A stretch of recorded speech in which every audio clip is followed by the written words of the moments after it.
Hello friends, how to make this type of illustration. जैसे कि title है वैसे ही हम बात करेंगे। सबसे पहले आपको लेआउट बनाना ज़रूरी है। जब भी आप कोई स्टोरी पढ़ते हो, इलस्ट्रेशन में आपको स्टोरी आएगी और आपको एक ही पेज के अंदर उसे डिफ़ाइन करना होता है अपनी आर्टिस्टिक स्किल्स के साथ। अब थोड़ा सा पर्सपेक्टिव का यूज़ और फिर line of action is most important thing. Okay, तो मतलब ये होना ही चाहिए। इससे आपकी जो इलस्ट्रेशन है उसकी डायरेक्शन का पता चलता है कि आपके जो कैरेक्टर है उसकी बॉडी का बेंड किधर है। Line of action is most important thing. अब जब आप लाइन ऑफ एक्शन बना देते हो तो उसको ब्लाइंडली फॉलो नहीं करना होता, क्योंकि जब जैसे कोई भाग रहा है तो लाइन ऑफ एक्शन वाली जो लाइन आपने पीछे करके आप वीडियो को देख सकते हो, वो उसकी बैक वाली मतलब जो लेग है उससे वो होकर निकल रही है, लेकिन आगे वाली लेग को बाहर ही करना पड़ेगा। सो बहुत सारे आर्टिस्ट इस पे कंफ्यूज होते हैं, तो डोंट बी कंफ्यूज, ये प्रैक्टिस से आ जाएगा और उसे ब्लाइंडली फॉलो नहीं करना।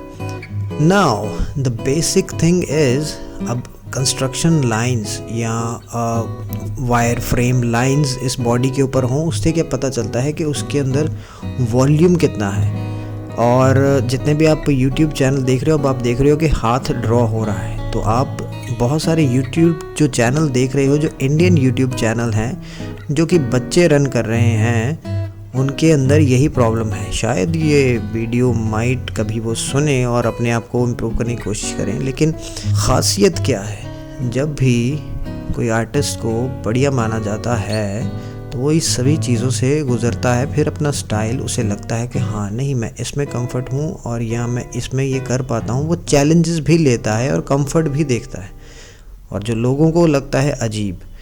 तो भाई, जिसको हाथ नहीं बनाना आता वो आर्टिस्ट कैसे हो सकता है। जस्ट मैंने देखा है बहुत सारी पोर्ट्रेट्स लोग बना रहे हैं, और वो भी फ़ोटो देख के, जो कि एकेडमिकली ये गलत है।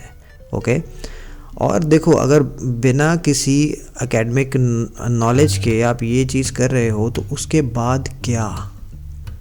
ओके, तो जितने भी ग्रेट आर्टिस्ट हुए हैं वो ऐसे मतलब नुक्कड़ों में या इधर उधर, जैसे हम जाते हैं किसी टूरिस्ट प्लेस पे, वहाँ पे पोर्ट्रेट बनाने वाले मिल जाते हैं। उनके स्किल्स बहुत अच्छे हैं, वो स्किल्ड आर्टिस्ट हैं। वो आर्टिस्ट के अंदर की दुनिया जो है उसे बाहर निकालना, दैट्स अ डिफरेंट मैटर, बिल्कुल डिफरेंट है। अब सपोज़ करो कि पिकासो अगर पोर्ट्रेट ही बनाता रहता तो वो गुर्निका ना बनती, वो स्टाइल उसके अंदर से ना निकलता। तो इट्स नॉट अबाउट पोर्ट्रेट, वो बहुत ही बेसिक सी चीज़ है। मतलब जिसका IQ लेवल ठीक है वो बनाना सीख सकता है। बट प्रॉब्लम कहाँ पे आती है, जब आप लाइव पोर्ट्रेट पेंट करते हो, तब भाई बड़ों बड़ों की खटिया खड़ी हो जाती है। Okay, so back to the point, hand की एनाटॉमी को ठीक करना ज़रूरी है। फिर बात क्या है, एनाटॉमी सीख करके इसे आपने एक सिंप्लीफाई वे में बनाना है, और इसके अंदर मतलब वो एक्शन दिखाई देना चाहिए। अब जो सबसे मेन चीज़ है आर्टिस्ट लोगों के लिए, वो ये है कि उनका मूड नहीं बनता। अब ये है टॉपिक की बात। सो आपने अपना टाइम मैनेजमेंट नहीं करना, आपने अपना माइंड मैनेजमेंट करना है। हम सभी के पास 24 आवर्स होते हैं और हम लगे रहते हैं उसे मैनेज करने के लिए। लेकिन जब हम लोगों पे बात आती है जो कि आर्टिस्ट लोग हैं, तो कहानी कुछ और हो जाती है। हम कितनी भी टू डू लिस्ट बना लें, ये कर लें वो कर लें, लेकिन आपकी एक्सर्शन जो एग्जॉस्ट हो जाते हो, या वो फोकस नहीं हो पाता, या माइंड या मूड नहीं बनता, तो ये है टॉपिक फॉर आर्टिस्ट गाइज। अब ऐसा नहीं है कि artist guys can not manage time, ऐसा बिल्कुल नहीं है। We have very different skills, very special skills, और हम लगे भी रहते हैं, और फिर भी हमारा जो क्रिएटिव जो चीज़ पार्ट निकलना चाहिए, क्रिएटिव जो थिंग हमने करनी चाहिए, वो निकल के सामने नहीं आता। अब आर्टिस्ट गाइज, मतलब अब के ट्रेंड में most of us are like freelancers. Okay, तो फ्रीलांसर्स होने के साथ हम ज़्यादातर अपने ऑफिस में तो कम ही लोग जैसे घर से कर रहे हैं, या कसौल या मनाली ऐसी ऐसी जगहों पे चले गए हैं, तो हम मल्टीटास्कर बनने की कोशिश करते हैं। और मल्टीटास्कर बनने में जैसे बहुत सारे काम एक ही टाइम पे करते रहना, ब्रश करते हुए हम कुछ और यूट्यूब वगैरह देखते हैं, और नहाते हुए हम सारे दिन की प्लानिंग करते हैं। बट वो सारा कुछ धीरे धीरे धीरे एक लेवल पे आके पहुंच जाता है और वो कैओस में बदल जाता है। किसी ने कहा है कि टाइम की वैल्यू वही करता है या वही बता सकता है जिसे अपना मनपसंद काम करने के लिए बहुत कम समय मिले। Just like our thing, artist guys. जैसे आप कोई ग्राफिक डिज़ाइनिंग की जॉब कर रहे हो या कुछ और जॉब कर रहे हो अदर देन दिस आर्ट, अपने आर्ट कॉलेज से पास आउट होने के बाद, तो आपको बहुत ही कम जो समय मिलता है अपने बच्चों के साथ होने के कारण, और या अपने दोस्तों के यहाँ घर जा, मतलब किसी भी तरह से आपको समय कम मिलता है, तो आपको वैल्यूएबल लगता है। कुछ लोग इस पे हिम्मत हार भी जाते हैं, लेकिन आगे जाके हम बात करेंगे ये कैसे संभव हो सकता है। थोड़ी सी बात हम इलस्ट्रेशन के रिगार्डिंग भी करते हैं कि कार्टून्स में डिटेल की ज़रूरत नहीं होती। जैसे आप देख रहे हो ये फास्ट फॉरवर्ड वीडियो, और जब भी आप क्लोथ्स बनाएं तो वो स्किन के साथ चिपके नहीं होने चाहिए। ये बहुत ही ज़्यादा ज़रूरी चीज़ है। और उसका एंगल, पर्सपेक्टिव के अकॉर्डिंगली वो जो करेक्टर हैं आगे पीछे हैं, तो उनके पैरों का एंगल, जैसे ये देखो, अब इसको जाके एडजस्ट करना पड़ेगा, ठीक है। और क्लोथ्स जो हैं, जैसे वो उसके सॉक्स हैं, उसके स्किन के साथ नहीं चिपके हुए। अब जैसे पैंट के देखो थोड़ा सा है, अब यहाँ पे मेरे को लगा थोड़ा सा इसको ठीक कर लेना चाहिए। तो ये सारी चीज़ें तो ये प्रैक्टिस के साथ आएंगी। But the basic thing is, जब भी हमें कोई प्रोजेक्ट मिलता है इलस्ट्रेशन का या पेंटिंग का या ग्राफिक डिज़ाइन में कुछ भी, तो जब हम मतलब स्टार्टिंग पे तो हमारा दिमाग ऐसे होता है, अगर कुछ दिमाग में आपके आइडिया ना आए और आपको असाइनमेंट मिले और डेडलाइन मिल जाए, तो ऐसे होता है जैसे आपका दिमाग एक प्रेशर कुकर की तरह मतलब पूरा ब्लो होने वाला है। तो ऐसी हालत हो जाती है ऑफिसेज़ के अंदर, क्योंकि प्रेशर बहुत ज़्यादा होता है। उसके लिए हमारा एक तो स्किल्ड होना बहुत ज़रूरी है, मतलब अपने जो जैसे एनाटॉमी और colours, composition, dynamic angles, perspective और ऐसी कॉन्टूर, ये फ्रेम लाइन और इसका जो ब्यूटिफिकेशन है इसकी।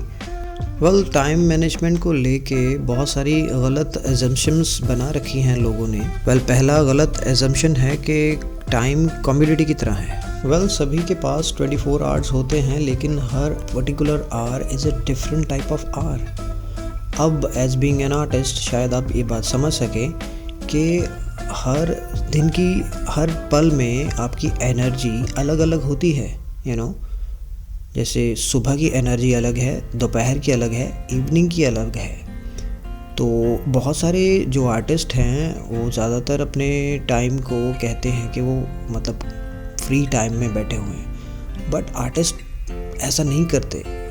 उनका माइंड अगर सोच रहा है तो they are working, that's a different thing. But कुछ लोग इसे गलत तरह से ले लेते हैं, वो बस बैठे हैं, they are doing nothing and they are pretending कि जो किसी को लगा है, जो किसी को हुआ है, वो उन्हें भी हो जाएगा। Every human being is different, और आर्ट में तो ऐसा बिल्कुल नहीं है। एनी हाउ, तो आपकी एनर्जी के बेसिस पे ही हम ये बात आगे करेंगे कि जब भी आपको कुछ काम मिलता है तो उसको डिवाइड कीजिए अपनी एनर्जी के अकॉर्डिंगली। एक एग्जांपल से मैं अपनी बात को क्लैरिफाई करूँगा, और आई होप आप एग्री करोगे कि जब भी हम कोई आर्ट वर्क या इलस्ट्रेशन या पेंटिंग स्टार्ट करते हैं तो उसमें क्या होता है कि अगर पहला वो 1-2 मिनट या 5 मिनट आपके सही नहीं जाते, आपका आउटपुट रिज़ल्ट सही नहीं निकलता, तो ये इफ़ेक्ट करता है बाकी के आने वाले टाइम के ऊपर।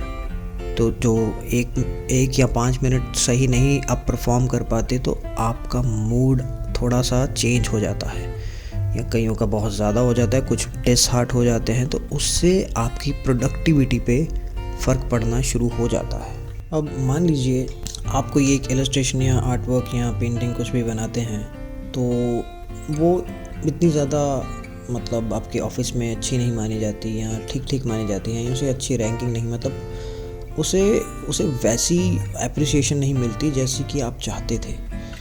लेकिन आपके दूसरे काम से आपको उससे बहुत ज़्यादा अप्रिसिएशन मिलती है। ऐसा क्यों है? ये जो क्यों है, ये आपको शायद मेरी बात को और समझने में मदद करेगा। वो ऐसे कि अगर आप उसी समय में वापस जाके सोचें, अगर अपने सबकॉन्शियस माइंड में वापस जाके सोच पाएँ, तो आप जानोगे कि जब आप पहली जो भी आपका फेलियर वाला काम है उसमें आपकी मूड के एफर्ट पूरे नहीं थे, मतलब आपका मूड सेट वैसा नहीं था जैसा कि सेकंड में था। जितने भी सक्सेस आपने हासिल किए हैं अपने वर्क्स को लेकर, वो टाइम को आप याद करने की कोशिश करेंगे तो आप जानेंगे कि ये बात सच है। ओके, सो अब इस इलस्ट्रेशन पे थोड़ा सा आगे बात करते हैं। आप तो अपनी फ्यूचर इलस्ट्रेशन बनाओगे। अब समय की कमी होने के कारण बहुत सारे चेंजेस हो रहे थे। इस पे 2 साल से मैं काम कर रहा था, इसलिए मैं जो भी इसमें पहले से बना रखा था उसको कट कॉपी पेस्ट करके आगे पीछे मैनिपुलेशन के साथ मैं चलाता जा रहा हूँ, क्योंकि टाइम टाइम मैनेजमेंट। अब जब ये टाइम मैनेजमेंट करना है, मेरे पास सामान बना पड़ा है और मैंने फेसेस भी कट पेस्ट करके यहाँ पे लगा लिए हैं। टेक्नोलॉजी का थोड़ा सा यूज़ करना बुरी बात नहीं है जब आपके पास समय कम हो। अब देखो, मैं ट्रैक कर करके इसमें डाल रहा हूँ। जो बेसिक पार्ट आपको समझने की ज़रूरत है, दैट इज़ कंपोजिशन। अब इसको सही से कंपोज कर दोगे तो मतलब well begin is half done, आपने सुना होगा। तो आपके माइंड में अंदर अगर लेआउट कंप्लीट है तो इसको बनाने में बहुत ज़्यादा समय नहीं लगता।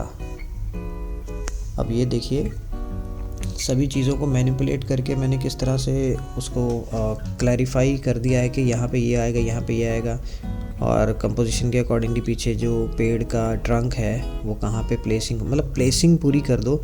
फिर आपने उसके अंदर ब्यूटीफाई करने के लिए चीज़ों को डालना है, एस्थेटिक्स का यूज़ करना है, जैसे कि आपको बताया जाता है। वेल माय आर्टिस्ट फ्रेंड्स, आप माइंड मैनेजमेंट को समझने के लिए एक चीज़ समझनी ज़रूरी है, ईजन और मेथड। उसमें है कि आप अपनी एक लिस्ट बना सकते हैं जिसमें है नॉट इम्पॉर्टेंट बट अर्जेंट, ऐसे कैटेगरी में डिवाइड कर लीजिए, या अर्जेंट बट नॉट इम्पॉर्टेंट। और इसी के अकॉर्डिंगली जो जो काम जिस तरह से होने चाहिए उसकी एक टू डू लिस्ट टाइप कुछ बना सकते हैं। अब माइंड मैनेजमेंट की बात या उसकी जो प्रक्रिया है तब शुरू होती है जब टाइम मैनेजमेंट सब अपने एफर्ट लगाने के बाद एक लेवल पे, एक सीमा पे आके रुक जाता है। Then you will go for mind management. Well, अब हम अपनी क्रिएटिविटी के जो एनर्जी है उसको मैनेज करना सीख जाते हैं, तो हमें किसी तरह की भी टू डू लिस्ट की ज़रूरत बिल्कुल भी नहीं पड़ती। तो ये थोड़ा प्रैक्टिस से ही आता है, थोड़ा नहीं, आई मीन प्रैक्टिस से ही आता है। वेल, माइंड मैनेजमेंट तो प्रैक्टिस से ही आएगा। वेल, एक प्रयोग करने जैसा है, जैसे कि आपको कोई वर्क दिया जाता है। बस जब भी आप किसी प्रोडक्टिव टास्क को करने के लिए तैयार होते हैं तो आप अपने से 2 क्वेश्चन खुद से पूछ सकते हैं। पहला, मैं किस काम को करने के मूड में हूँ, और दूसरा क्वेश्चन खुद से ये करना है कि मैं ऐसा क्या करूँ जो मेरे इस समय के मूड के हिसाब से फिट बैठ जाए। नॉर्मली हम टू डू लिस्ट बनाते हैं आर्टिस्ट गाइस, तो खुद को उसमें फिट होने के लिए मतलब अपने साथ ज़बरदस्ती करते रहते हैं। तो ये थोड़ा सा नहीं, आपको मतलब थोड़ा फ्रस्ट्रेशन की तरफ ले जाएगा। सो उससे बचने के लिए कुछ ये ट्राई करके देखें। अब टू डू लिस्ट अगर बना ली है, उसके टास्क को करने के लिए टाइम होता है लेकिन एनर्जी नहीं होती। तो हमारी एनर्जी, जैसे हमने स्टार्टिंग में बात करी थी, सुबह, दोपहर और रात की एनर्जी अलग रहती है। फिर नॉर्मल से टास्क को करना भी पहाड़ को तोड़ने जैसा लगने लग पड़ता है। बट जब आप माइंड मैनेजमेंट करते हो तो हमें उसको करने के लिए एक मूड सेट मतलब बन जाता है। और आपने देखा होगा, आप ऑब्वियसली देखा ही होगा करके ये, कि सभी काम चमत्कारी ढंग से फटाफट होने लग पड़ते हैं। तो वो कहते हैं यार आज का दिन बड़ा सही निकला, लेकिन दैट इज़ दी चक्कर ऑफ एनर्जी। बट कई बार ऐसे होता है कि ऑफिस में हमें ऐसे के काम मिल जाते हैं जिसे हम कल पे नहीं टाल सकते। तो उस लेवल पे आपको उस टाइम पे आपको क्या करना चाहिए? अब आपको अपने आप से क्वेश्चन ये करना है कि जब आपने पिछली बार बढ़िया से काम करा था तो वो कैसे करा था, उसका उस टाइम पे आपका मूड क्या था। तो जैसे कुछ आईटी वाले अपना जब एग्ज़ाम वगैरह देते हैं तो जब वो याद कर रहे होते हैं तो कोई फ्रेगरेंस अपने पास रख लेते हैं, उसे सूंघते हैं। तो जब वो एग्ज़ाम देने के लिए जाते हैं वो फ्रेगरेंस साथ में लेके जाते हैं, जब उसे सूंघते हैं तो साथ की साथ उन्हें चीज़ें याद आ जाती हैं, या ऐसे का कुछ काम करते हैं जो उस मेमोरी को ट्रिगर करता है। तो उस मूड को आपको वापस उस लेवल पे लेके आता है, और वो काम और वो इतने बड़े बड़े एग्ज़ाम ऐसे ही वो पास कर देते हैं। तो ये कहीं ना कहीं नहीं है, बहुत हेल्प करता है। आपको ये मे बी इम्पॉसिबल लग रही हों, बट दे आर पॉसिबल। ये ऐसे ही है जैसे कि पेंटिंग शुरू करने से पहले आपको वो कलर्स को पैलेट के ऊपर लगाना और कुछ हाथों पे लग जाना, और फिर वो कैनवस के ऊपर सीधा एक मतलब बड़ा सा वो पेस्ट लेके अपने कलर्स का सीधा लगा देना, and then you just trigger it, या पेंसिल पकड़ना और कुछ भी डूडल्स कर देना अपनी वो स्केचबुक के ऊपर, या सेंटिक अपनी वो कुछ भी पेन टैबलेट के साथ, मतलब बस जस्ट डूडल करना शुरू करना और अपने आप वो चीज़ें सामने आनी शुरू हो जाती हैं। बात और सच है आर्टिस्ट लोगों के लिए कि कोई भी मतलब सही काम करने के लिए उसके लिए जो मूड बनता है वो दिन के किसी एक टाइम में ही बनता है। भी आप कोई भी काम अपना इलस्ट्रेशन या कुछ भी पेंटिंग शुरू करते हैं तो सबसे पहले उसे डिवाइड कर लीजिए, छोटे से शुरू कीजिए, बिल्कुल छोटे से। जैसे कि जस्ट उसमें कुछ भी आप प्लेस कर दो, जो भी उसके कंपोजिशन के अकॉर्डिंगली आपको डिस्क्रिप्शन मिला है, जो भी मिला है, तो उसके अकॉर्डिंगली बस कुछ चीज़ें उसमें पेस्ट कर दो, कुछ चीज़ें उसमें पकड़ के डाल दो, क्योंकि वो बाद में निकाली जा सकती हैं। और इसी तरह से आप अगर जैसे आपके पास मल्टीपल काम दिए गए हैं आपके ऑफिस के अंदर, तो अपनी एक ग्रैब लिस्ट बना लीजिए।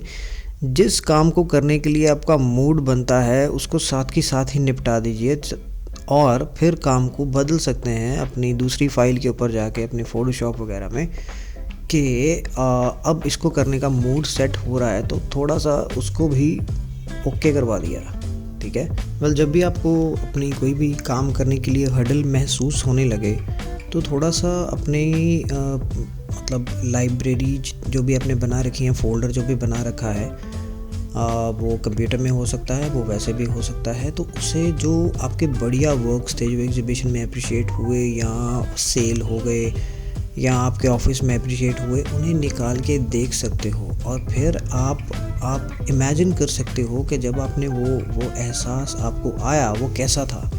क्योंकि देखो, टेक्निकलिटी आपको बहुत सारे चैनल्स के ऊपर मिल जाएंगी, लेकिन आर्ट टेक्निकल होने से बहुत ऊपर की चीज़ है। टेक्निकलिटी तो एक पार्ट है उसका, लेकिन अच्छा प्रोड्यूस करने के लिए आपको उस मूड के अंदर आना पड़ेगा। तो मूड सेट अब बस इमेजिन कीजिए कि जब वो आपने बढ़िया वर्क्स किए थे, जो आपके स्केचेस एंड ऑल थे, या आपकी आर्ट वर्क, कोई भी आर्ट वर्क था, तो तब आपका मूड किस तरह से ट्रिगर हुआ था, आप किस जगह पे थे, या क्या सॉन्ग सुन रहे थे। बहुत सारे आर्टिस्ट सुनते हैं, और ये कैसे हो पाया था?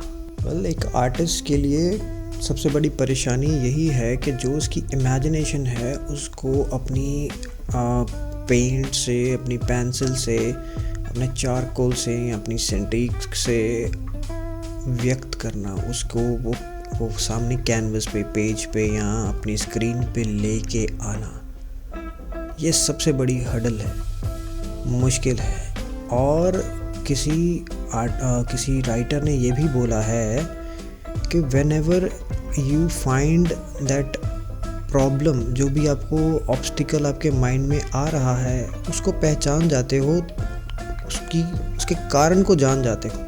दुनिया की कोई भी चीज़ मुश्किल नहीं है, दुनिया का कोई आर्ट वर्क मुश्किल नहीं है। System and creative sweet spot, creative instinct, creative insight, मतलब हमारी रचनात्मक अंतर्दृष्टि क्या है, ये हमारी एनालिटिक थिंकिंग से थोड़ा अलग होती है। अब चक्कर ये है कि क्रिएटिव इंसाइट के लिए क्रिएटिव स्वीट स्पॉट कैसे ढूंढा जाए, ताकि जो आर्टिस्ट हैं अपनी क्रिएटिविटी का फुल ऑन यूज़ कर सके। अब लोगों को क्या बताएं कि क्रिएटिव काम अनप्रेडिक्टेबल होता है, ये मोनोटोनस नहीं होता, इसमें बोरियत वाला नहीं होता कि एक ही चीज़ को वो लेबर की जैसे करते जाओ। तो इसे करने के लिए आपको अपना क्रिएटिव स्वीट स्पॉट ढूंढना पड़ता है। मे बी एक कहानी से आपको कुछ बातें क्लियर हो जाएंगी। एक बार एक प्रोफेसर एक गिलास को अपनी क्लास के सामने रखता है और उसके अंदर कुछ पत्थर डाल देता है। कहता है कि अब गिलास खाली है या भरा? तो सभी कहते हैं कि भरा हुआ है। फिर उसके बाद प्रोफेसर थोड़ी देर बाद उसमें रेत डाल देते हैं। कहते अब? कहते कि भरा है। और फिर उसके बाद उसमें थोड़ा सा पानी, मतलब पानी भी डाल दिया जाता है। अब तीनों चीज़ें उसमें आ गई हैं। तो प्रोफेसर उन्हें ये बताना चाहते थे कि हमारे पास कितना भी कम टाइम क्यों ना हो, लेकिन हमेशा पोटेंशियल रहती है किसी भी काम को ख़त्म करने की या किसी भी असाइनमेंट को पूरा करने की पोटेंशियल हमेशा रहती है। लेकिन एक बुक है mind management not time management, उसके अकॉर्डिंगली जो राइटर है वो हमारा ध्यान किसी और तरफ लेके जाना चाहता है। वो कहता है कि गिलास खाली भरा ये सारी कहानी हो गई पुरानी, इस साइड पे कर दो। चक्कर ये है कि प्रोफेसर ने पत्थर, रेत और पानी किस ऑर्डर में डाला। अगर वो पहले सारी की सारी रेत डाल देते तो बड़े छोटे पत्थर उसमें नहीं आ सकते। तो इसी तरह हम जब भी अपना कोई काम करते हैं तो हम किस ऑर्डर में करते हैं, ये इम्पॉर्टेंट है। जो हमारे ब्रेन की कंडीशन है वो उस जार की तरह ही होती है। प्रायोरिटी ये है कि हम किस चीज़ को ज़्यादा ख़ास मानते हैं, किस असाइनमेंट को ज़्यादा ख़ास मानते हैं। जैसे कि बड़े छोटे पत्थर पहले डाले जाने चाहिए, कौन सी असाइनमेंट पहले की जानी चाहिए या बाद में। हमारे जो विचार हैं दो तरह से डिवाइडेड हैं, एक तो डाइवर्जन, दूसरा conversion. Well this is not something new. Diversion मतलब एक ही टास्क को लेके अलग अलग एंगल से सोचना कि वो कैसे हो सकेगा या हो सकता है या आसान तरीके से कैसे हो सकता है। वेल किसी भी एक टास्क को लेके हमारे दिमाग में बहुत सारे आइडियाज़ आते हैं हमारे ब्रेन के अंदर, और उसी को फोकस करने के लिए, एक जगह पे करने के लिए कन्वर्जन के एंगल से सोचना भी ज़रूरी है। कन्वर्जन ऐसे है कि कुछ अलग अलग आइडिया को एक ही फोकस पे, एक ही बुल्स आई वाला फोकस पे रख के सोचना कि यही जो उसके लिए सही हो, इससे हो सकता है, फिर उस एंगल में सोचना शुरू कर देना। डाइवर्जन जो विचार है वो शॉटगन के जैसा है, किसी भी एक स्पेसिफिक मतलब पॉइंट पे ना होके एक एरिया को वो फोकस करता है। तो well conversion thinking on the other hand एक बंदूक की गोली के जैसे है, जो कि एक पर्टिकुलर एक पॉइंट को टारगेट करके उसमें इन दोनों आइडियाज़ के पैटर्न के अकॉर्डिंगली सोचना एक टास्क है। और यही एक चैलेंजिंग बात है कि कौन सा आइडिया इन दोनों सोच के पैटर्न से आपको, कौन सा आइडिया आपके टास्क के लिए आसान रास्ता बनता है। तो दिस इज़ वेरी इंपॉर्टेंट। उसका रीज़न है क्योंकि अगर आपने बेस्ट आइडिया सिलेक्ट नहीं करा तो आपके प्रोडक्ट का जो आउटपुट है वो बढ़िया बेस्ट होना पॉसिबल नहीं होगा। अब ये बेस्ट आइडिया जो सिलेक्शन के लिए आप एक चैलेंजिंग जॉब है, लेकिन उसको करने के लिए आपको अपने क्रिएटिव स्वीट स्पॉट का पता लगाना होगा। ये इतना कॉम्प्लिकेटेड नहीं है, ये वो टाइम और प्लेस है जहाँ पे हम अपना बेस्ट क्रिएटिव वर्क कर सकते हैं। जैसे आर्टिस्ट लोगों के साथ होता ही है, कोई एक स्पॉट होता है या कोई एक एरिया होता है, वो कहते वहाँ डिस्टर्बेंस नहीं चाहिए, वहाँ पे बस हम और हमारे विचार एंड हमारा काम होना चाहिए। अब बहुत सारे लोग ये शायद ना करते हों, और इसे जानना थोड़ा सा मतलब सोच में डालेगा कि ये स्वीट स्पॉट को पहचाना कैसे जाए। थोड़ी सी इलस्ट्रेशन के बारे में भी बात कर लें जो आपके सामने चल रहा है, और ये सब चीज़ें आप फॉलो कर सकते हो। अब जब भी कलर सिलेक्शन की बात आए तो आप डोमिनेटिंग कलर ना यूज़ करके इसको सिंपल कलर देके फिर कंट्रोल यू से ह्यू सैचुरेशन को चेक कर सकते हैं कि वो जो भी कैरेक्टर आपकी इलस्ट्रेशन के अंदर हैं उन सब पे फोकस कितना कितना आ रहा है। किसी पे मेन फोकस होगा, किसी पे सेकेंडरी होगा, किसी पे टर्शियरी होगा। मतलब हर एक अपने एक वैल्यू जो क्रिएट कर रहा है शॉट के अंदर या सीन के अंदर वो होना चाहिए। और सनलाइट, शैडो डायरेक्शन, ये सब चीज़ें आपको पता होनी चाहिए कि जब आपने लाइट का दे दिया है। बहुत सारे आर्टिस्ट ये करते हैं कि इन चीज़ों को नहीं कर पाते, इन चीज़ों को इग्नोर कर देते हैं, या शायद उन्होंने प्रैक्टिस नहीं करा या पढ़ा नहीं होता। तो शैडो मतलब जहाँ से सन आ रहा है उसके ऑपोजिट थोड़ा मतलब डायरेक्शन के ऊपर मैटर करेगा। वहाँ पे आपको अपना सन की या अपने ह्यूमन जो भी हैं उनकी जो बना रहे हो आप फिगर्स या बिल्डिंग्स या कुछ भी जो भी ऑर्नामेंट्स वगैरह बना रहे हैं आप या ऑब्जेक्ट्स बना रहे हैं, उसकी शैडो सही एंगल में हो। और शैडो का सही एंगल में होना भी ज़रूरी है। बाकी मैनिपुलेशन आप कर सकते हो, जैसे भी मैं भी कर रहा हूँ, समय और माइंड को मैनेजमेंट में डालते हुए। अब इनके मॉम डैड हैं जो पीछे खड़े हैं। बुक, हाँ ये बुक काफ़ी अच्छी है और इसका प्रिंटिंग काफ़ी अच्छा आया है। मैंने अपने इंस्टा पे भी डाला है। जॉर्ज इमैनुअल आर्ट में है वो। जी हाँ, ये देखिए, अब वो शैडो भी कितना देना है ये भी मैटर करता है और कहाँ से आ रहा है। अब इसमें फ़ोटोशॉप में या क्रेटा में ये चीज़ें हेल्प करती हैं कि आप शैडो किस तरह से बनाएंगे। आपको बनी बनाई चीज़ें उसके अंदर मिल जाती हैं, ब्रशेस जैसे कि पेड़ के, ग्रास के। तो वो पेड़ और ग्रास के जो ब्रशेस हैं वो शैडो बनाने के लिए भी काम आएंगे। बस उनका ये है कि आपको उनकी ओपेसिटी और जितने भी फ़िल्टर्स वगैरह हैं जो कि उसके लिए ज़रूरी होंगे वो भी यूज़ कर सकते हैं, या आप डायरेक्ट कलर का यूज़ भी कर सकते हो उसे मतलब डेप्थ देने के लिए। डायरेक्टली डार्क कलर लगा सकते हैं लाइट के ऊपर अलग अलग लेयर लेके। और ये चीज़ ज़रूरी है कि हमेशा अलग लेयर लेनी ज़रूरी है।